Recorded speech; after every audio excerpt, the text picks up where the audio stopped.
Mais Zone, Ouais. tu l'as vu toi? Zone d'intérêt, oui, je l'ai vu. T'as pas aimé?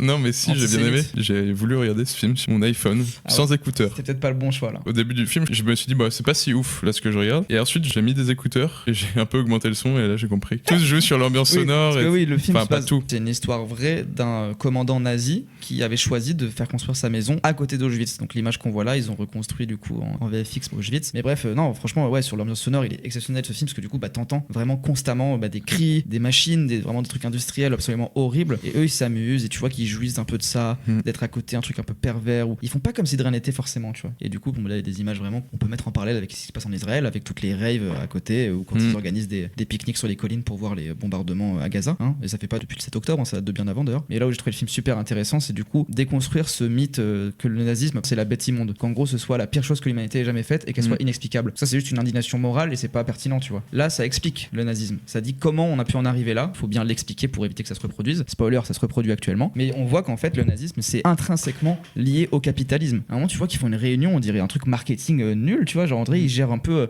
l'approvisionnement d'une marque. Ça apporte un relâchement à toute l'horreur de ce qui se passe. Et en plus, le film commence d'une manière incroyable que toi, du coup, t'as dû louper si t'avais pas d'écouteurs. Mais en fait, t'arrives dans le cinéma, ça s'éteint.